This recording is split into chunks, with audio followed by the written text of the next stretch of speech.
beaucoup d'approximations, des mauvaises passes et tout. Robert Lewandowski, ça a été terrible aujourd'hui, ça a été compliqué, je le comprends pas en fait, il rate ses contrôles, il se gère pas et tout, et ça me permet automatiquement de parler de l'éléphant dans la chambre, dans la salle, comme ils disent en anglais, the elephant in the room, parce que là, il faut en parler quand même, franchement. La Liga, il faut qu'ils nous expliquent. Déjà, la Liga, jusqu'à présent, il n'y a pas de goal line technologie, si je m'abuse. Jusqu'à présent, il n'y a pas de goal line tech.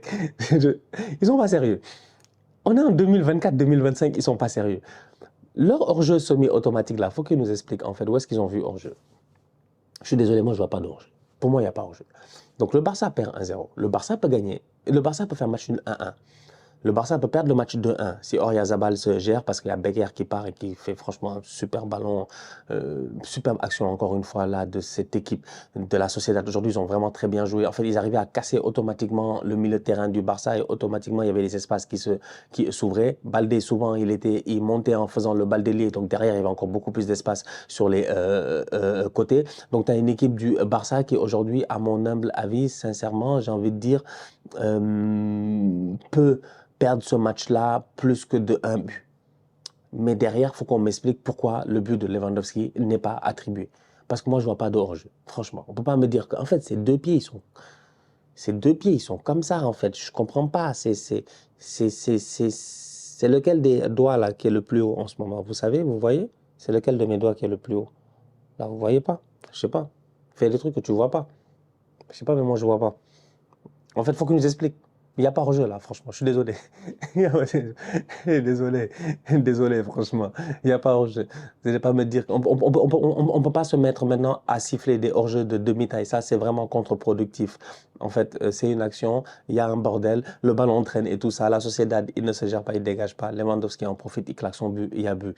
S'il est hors-jeu du pied, de la jambe, s'il est hors-jeu de la jambe au complet, ok. Mais là, franchement, c'est d'une pointure. Peut-être que c'est du 46 et du 47, c'est du 42 et du 43, je ne sais pas. Mais bref, il est hors-jeu d'une pointure. Et donc, du coup, ça empêche et ça casse un tout petit peu ce Barça-là parce qu'à ce moment-là, peut-être qu'un but leur aurait redonné du courage et de l'énergie. Parce que comme j'ai dit en début de débrief, ce Barça-là aujourd'hui était vraiment amorphe. C'était à l'image du match de Jules Koundé. Je ne comprends pas. Jules Koundé aujourd'hui, dès le début du match, il se fait bousculer, il est là-bas, il est carrément... Même le but qu'ils prennent, en fait, le Barça, si tu regardes bien, ils sont complètement hors de position et tout, ils se font prendre, c'est pas normal. En fait, t'as pas cette énergie-là qu'on a eu l'occasion de voir ces derniers temps, qui leur permettait de gagner les matchs par 5 buts, 6 buts, 5 buts, 6 buts. Par 5 buts, 4 buts, 3 buts d'écart, tu vois. Ça n'a pas été le cas aujourd'hui. Donc, non, ils n'ont pas été bons. Ils n'ont vraiment pas été bons, ouais, globalement parlant, franchement. Ça va, caméra? Zzz, zzz, zzz, zzz, zzz. Là, ils n'ont pas été bons. Ouais. Peña a fait quelques beaux arrêts. Bon, sinon, Koubarsi a fait un bon match globalement, défensivement quand même. Il s'est géré malgré la blessure et son casque de rugbyman. Mais sinon, franchement, c'est pas le match le plus excitant du Barça que j'ai vu cette saison. Et encore une fois, ça se voit, Lamine Yamal n'est pas là. En fait, tu as l'impression que quand Yamal n'est pas là aussi, il manque quelque chose. La dernière fois qu'ils ont perdu, qui n'était pas là, Lamine Yamal, c'était face à Osasuna. Il avait fait tourner un tout petit peu. C'était il y a quelques semaines, vous vous en rappelez.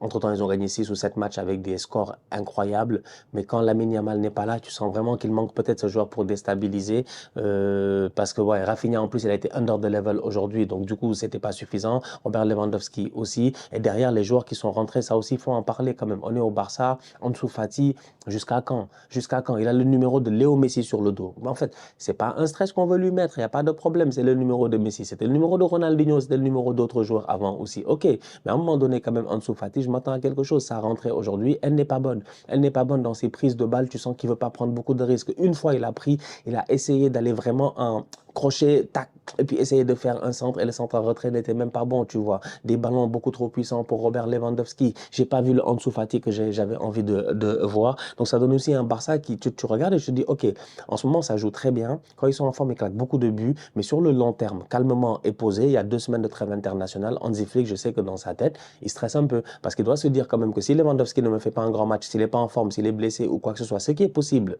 Lewandowski n'est plus un gamin. Donc, c'est plus un enfant. Donc, ce qui est possible aussi, ben, derrière, c'est qui prend la relève? C'est qui réellement prend la relève? Ansu Fati, est-ce qu'on peut compter sur lui? Je ne suis pas sûr. Dani Olmo n'était pas à 100%. Il a fait une bonne rentrée. Malheureusement, c'était pas suffisant. Mais sinon, ça devient un peu compliqué derrière, quoi. Tu vois. Donc, ouais. Je regardais pour voir, il y avait qui d'autre, mais Ferran Torres est toujours blessé. Donc, je sais pas.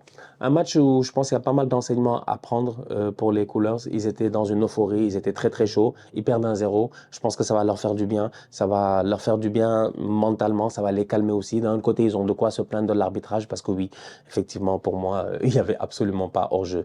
Donc, première défaite de cette équipe d'Hansi-Flick en 5 matchs en Liga. Et derrière, ça donne quoi au classement? Ça arrange le Real. Ça arrange le Real. 6 points du Barça. Tout est possible. Bref. L'Atlético aussi, ils ont gagné, hein, j'ai vu, 1-0. Donc ils sont à 7 points. Attention. Bref. La famille, on se capte très bientôt pour une nouvelle vidéo. D'ici là, on continue à liker, on continue à partager. On s'abonne, on s'abonne, on s'abonne. On est ensemble, on reste en santé, c'est toujours le plus important. Sortez.